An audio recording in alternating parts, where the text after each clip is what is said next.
Hello and welcome along to another episode of this FM22 One Club story from Hemel Hempstead Town with me, Daniel. It's part 141 of the Tudor Times today, and we have got what is coming up to a favourable run in the Premier League. However, first we play Arsenal directly below us on the same number of points. Pep side trying to stop us before the return leg of the PSG Champions League game. We saw the first leg in the last episode. We were absolutely brilliant as Mailton returned to Hemel Hempstead Town. And now we go away to France to try and finish the job.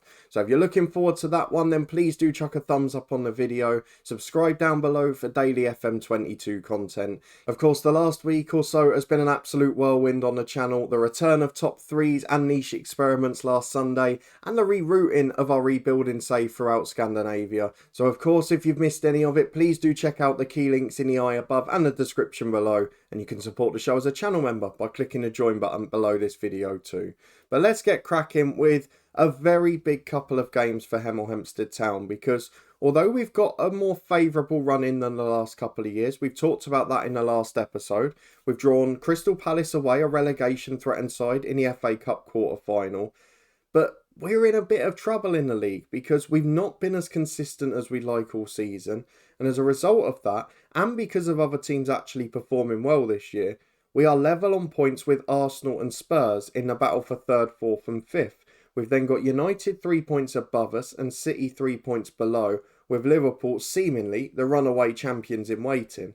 So I'm not sure where we're actually going to finish this year, because if you look down, we're actually only 6 points ahead of Norwich in 7th. This does have the capability of going very wrong, but if we can be consistent against those bottom half sides in the last 7 games and get a result against Arsenal today, we could potentially be best of the rest after Liverpool. And that would be a really good achievement again. So I'm not sure which way this is going to go, but let's have a quick look at the results off camera so you know exactly what we're dealing with at the moment. Because we've only played a couple of games, an FA Cup one and a Premier League one, and it went alright, to be honest. We snuck a 2-1 victory away at Villa in the 5th round of the FA Cup, despite having to rotate completely following the League Cup final and the Champions League game. But Carlos Martin and Miguel Coronel did enough to get us the win. So through to the next round, where we'll head to one of our former head coach clubs from this year, Crystal Palace. But we had a dress rehearsal against them in the league as well, and we won it comfortably. A 2-0 win. Yes, the goals came in the last 10 minutes, but we were absolutely brilliant in this match.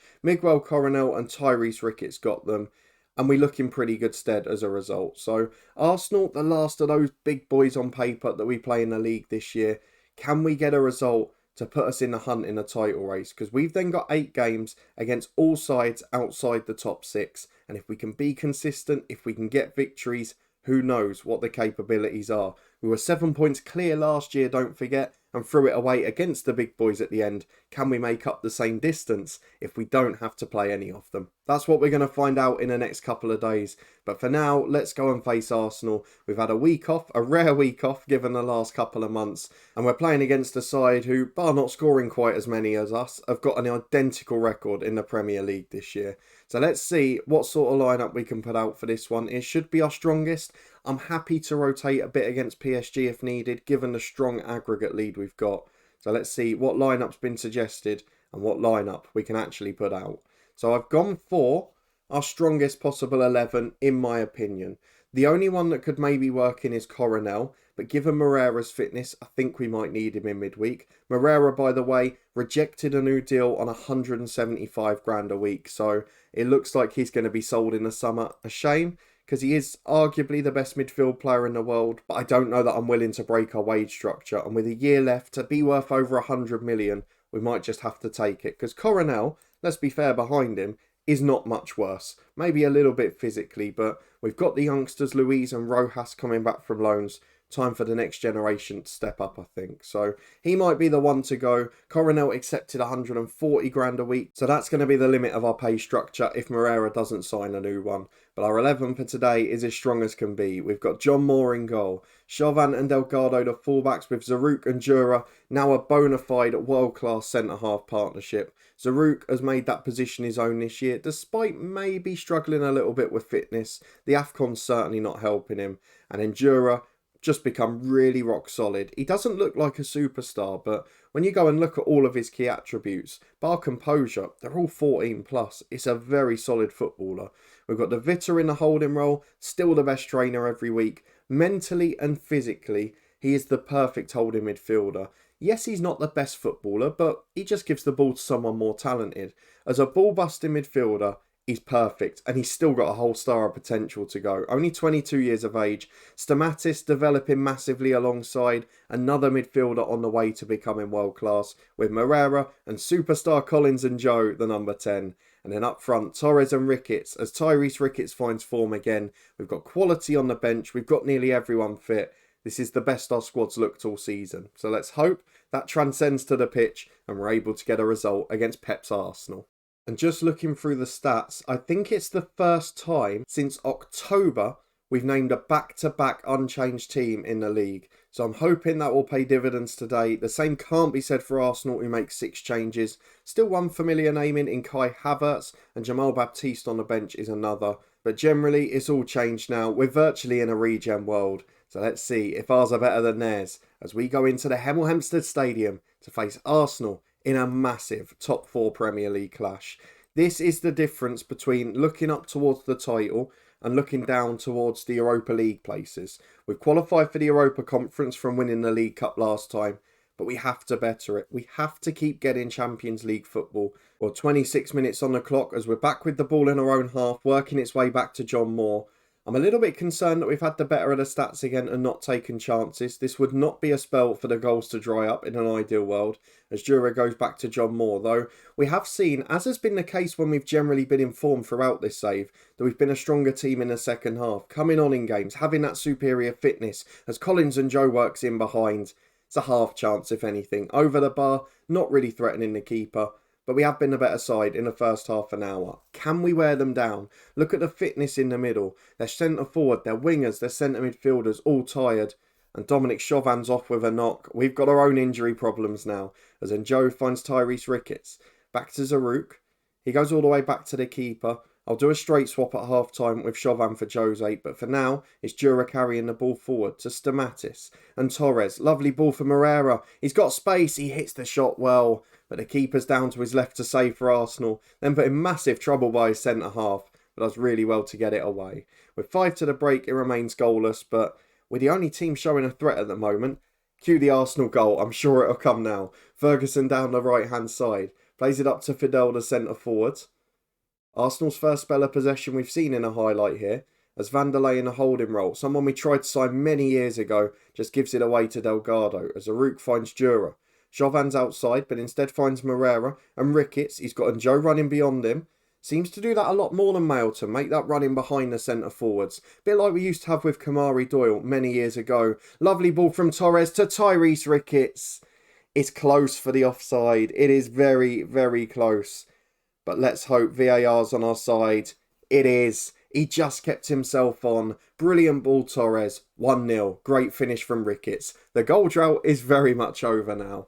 At half-time, we have a well-deserved lead. We're going to tell the lads to keep it up. Chauvin will be replaced by Danilo Jose. And for 45 minutes, we'll try and cling on and hopefully go and extend our lead. And we're back 12 minutes into the second half as Vasquez has the ball at the back for Arsenal. Plays out to the left to Noble. It's the first real threat we've seen from them here as Elizondo gets down the wing, crosses in, and there's Zaruk. Big clearance downfield. Torres flicks on. Ricketts nicks in ahead of the centre half. Gets one-on-one. It's a great save. He probably should have put it right in the corner, but really good goalkeeping, really good defending. It all looked very good there. But can we get that second goal just to ease the concerns? Because Arsenal are starting to have a bit of territory. As Zaruk at the back finds German Moreira. All the way back to Moore and Zaruk. To Moreira again. And all the way back to the keeper. Same pattern of play. Out to Jura this time, the right centre half. He likes to carry it forward a bit more and finds Stamatis. He drifts wide into his original position before he came here. And Danilo Jose picks it up to Jura. Over halfway again to Stamatis. It's really patient build-up. We're not trying to rush the ball in behind here. As De Vita to Jura to Stamatis to Jose. It's going to go back again to Jura. It could be one hell of a goal after this many passes. As Jura finds Stamatis. Releases Torres. Through ball to Moreira. That's the move. Oh, hits the outside of the post. Would have been one of the best team goals we've ever scored, but it's not to be. And you can see Moreira's knackered and Joe's having a rare poor game. I think we're going to have to make a couple of changes. So it's going to be Carlos Martin on as the number 10. Moreira replaced by Coronel. I mean, they're not bad subs, are they? We've got a pretty star-studded side. And we're getting prepared. As I mentioned last year, we want to be in a position next season we can go and win things. And we're not far from it now. We've got a slight issue with Stamatis, who's got a wrist injury. That shouldn't affect him really, because he should be able to play through it, even if it's a bad one. But 1-0 with 5 minutes to go. And this is where things start to get tense, because when you've dominated and not taken your chances, it has the realms to go wrong. As Torres releases Martin, a substitute, in one-on-one, good save Marcos again. I wonder what his rating is. He's made 3 or 4 brilliant saves. And now Arsenal are coming out, we should have chances on the counter. As Coronel, with the corner from the right-hand side, outswinger to the back post, headed as far as Stamatis. Chance to shoot, but goes back wide again. And Coronel puts the ball in. It's a poor one. Noble intercepts, but Vicente gives it away to Jose. It's worked its way to Coronel and Ricketts. Back to Delgado. Flying forward still Hemel Hempstead Town. Stamatis, Delgado, Coronel. Someone find the through ball, please. De Vita to Stamatis. To Torres. There's 3 in the middle. Back to Jose. Torres. Ricketts. Can't quite get there from the through ball. And it's away as far as Zaruk, but we're camped in their half. We just need the second goal. It would be disgraceful if we didn't win this. Coronel. Through to Martin. I think he's offside. First half mistake from Marcos in the Arsenal goal. It dribbles under him into the back of the net. But I'm pretty sure Carlos Martin was off. He is. It's 1-0. The goal is disallowed. 3 very tense minutes to come. And we're back almost immediately after the free kick. 2.5 minutes left as Noble's got it on the left. Arsenal are committing men forward. It's the sort of game where you could just see us throwing away 2 points as De Vita finds Jura. It's well won back. We have been very strong defensively so far. Famous last words, I know, as Tyrese Ricketts gives the ball away. It's long towards Evans. Coronel mopping up, finds Ricketts. Coronel again to Martin. Got to score here, please. Just wrap it up. It's basically a back pass. Absolutely awful finish. We're into 3 minutes added on. We've got to hold on. 7th place Norwich losing at home to Watford. That's a good one for our Europa League prospects. But this result is big for our top 4 chances. We beat Arsenal with a gritty 1-0. It was gritty towards the end, in fact, but we dominated for large parts. Really good performance. We nicked the win. Now on to PSG and trying to make Champions League history. Well, all the big boys have drawn with each other, including United being held at Southampton and Liverpool being held at Chelsea. If they've got a tough run in, 8 points is not the biggest lead in the world. It worked in reverse last season. Let's keep our fingers crossed we could do the unthinkable. Well, time to head to Paris for the return leg of our last 16 Champions League tie. A round we've never been beyond before, but it would be a catastrophe if we went out given the first leg. First though, the FM gods knew we were too happy. They've brought us back down to earth. We get a new youth intake and it is rubbish. We've got one half notable player, an Australian left back Stavros, but he's not great. He really isn't. He's not got the pace. He's a very defensive fullback. And in fact, he's actually more of a centre-half. But then he can't head the ball. His positioning's poor. His composure's awful. Yeah, it's one to forget. Let's be brutally honest. So we'll move on swiftly from that to the return leg of the PSG tie. We are 5-1 up after that last episode where we produced the best performance we've ever had in this save. Mailton got a dose of humble pie as Collins and Joe put him to the sword. Now let's see what we can do today. Surely we can't blow a 4-goal aggregate lead. Now, we've got 5 days off until our FA Cup tie. We have got a couple of injuries. We have got a couple of fitness concerns. We probably need to rotate a bit. However, I need to be careful of the players coming in because if they've got a tight thigh and it gets worse, we could be in trouble. And again, it's defensively where our players are most vulnerable, and I find that a little bit odd. Of course, Chauvin had his knock at the weekend, so he's going to be replaced by Jose. We're going to have to bring in Hanifan for one of the centre-halves, probably Zaruk, and then we just hope. And then if at the weekend everything's well, we'll play Hanifan alongside Zaruk and rest Jura, the opposite to what we did last episode. In midfield, we've got the injury to Stamatis. He is going to be replaced by Vass. I want to protect people as much as possible. I know it's one player with a slight knock, and I know it's one player who's not in peak condition, but It's the best I can do in this situation. I'm actually going to bring Andreka in as well for De Witte because he's got a heavy match load. It looks like Collins and Joe is maybe coming into his first bit of poor form. It looks like a few of these are teetering on the edge with fatigue. So let's just hope we can cling on for this one. Into the second leg we go. Surely we can't blow it from 5-1 up. It's 4 changes in total. Jose, Hannafan, Andreka and Vass in. A few of them enforced because apart from De Witte, none of the others are fit. So let's go and get into the second leg. Mailton being closed down again. Erling Haaland the same. Federico Blanco, a former transfer target, the same.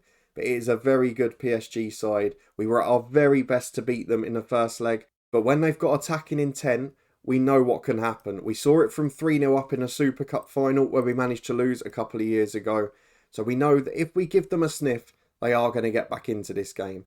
Well, a quiet 14 minutes on the clock as Mailton picks the ball up on the left for PSG. Jose cuts inside to Wolf and Blanco. Good challenge from Collins and Joe. I was tempted to maybe go for the flat 4-1-3-2 and drop the attacking midfielder, but I wanted to try and nick an away goal first, which might prove to be a mistake, as Pedro Porro gets down the right to the byline, into the back post. John Moore has made a rare error. Haaland heads into the empty net. And you know what? I'm going to do it straight away. I'm going to put in midfield, I think Collins and Joe box to box and Vass centre midfielder on attack. Not sure which way round they're best, so we're just going to leave it at that. 15 gone, 1-0 PSG. We've still got a healthy 5-2 lead on aggregate. Well, 5 minutes to the break. We seem to have nullified the attacking intent and threat from PSG, which is great. And we're back with a free kick in our own half as it's played around at the back. Danilo Jose releases Vass. Made a big impact since coming in. Finds his fellow new man, Collins and Joe.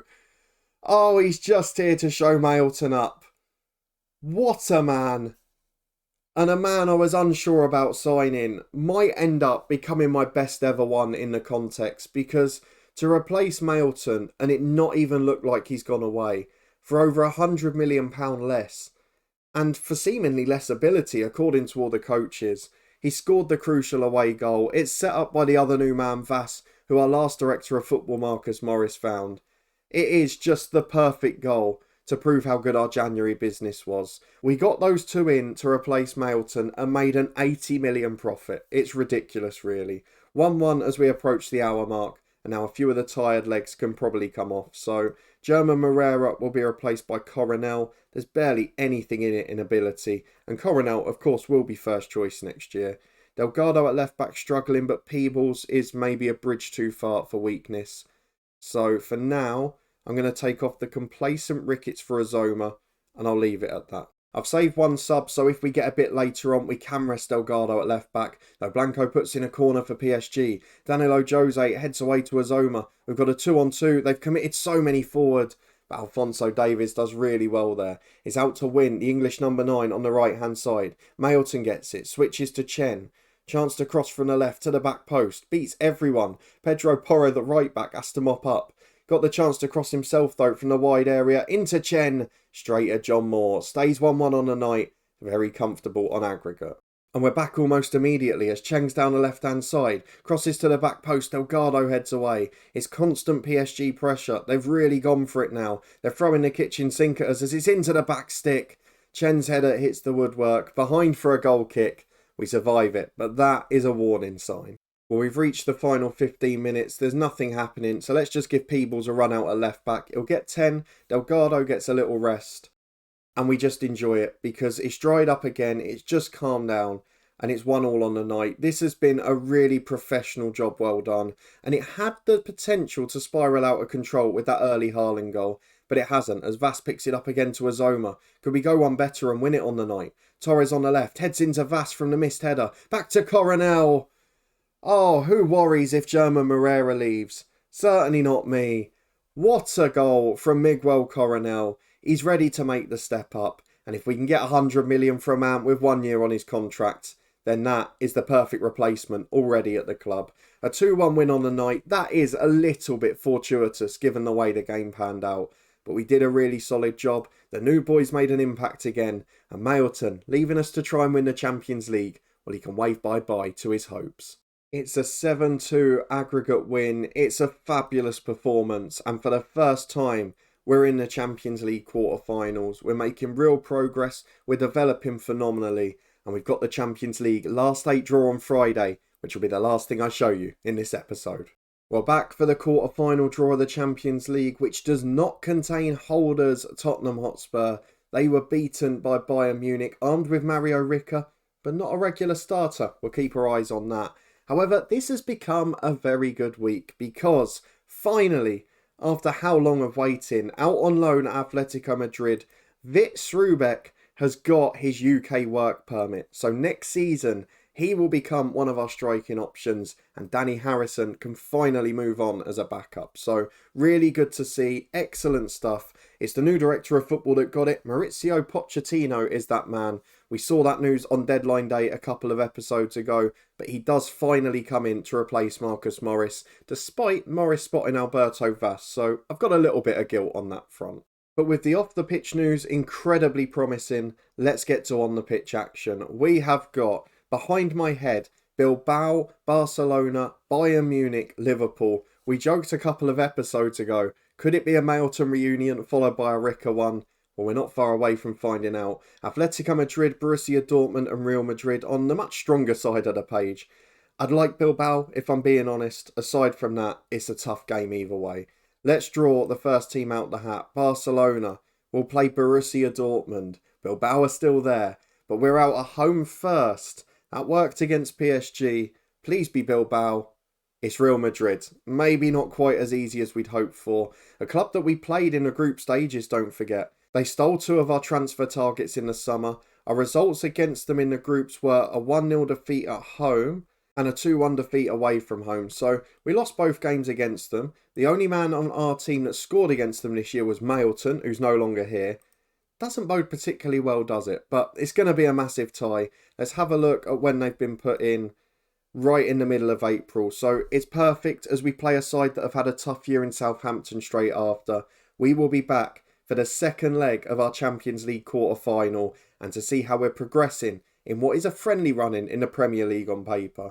So if you're looking forward to that and you did enjoy those 2 narrow professional victories, then please do put a thumbs up on the video. Let me know in the comments how you think we're going to finish. How far can we go in these competitions? And will Vit Srubeck make the difference next year, having finally got that work permit? If you're looking forward to finding out and you don't want to miss it, then subscribe down below and turn that notification bell on. Daily episodes from this story and our rebuilding Scandinavian save rotating. And on Sundays you can find a new episode of Top 3. And this week there'll also be the second part of our Northern Irish experiment. You can find all the key links in the eye above and there's more down in the description below. But thank you for watching as always. That new experiment is above my head now. And I'll see you again in a couple of days' time to try and get revenge against Real Madrid.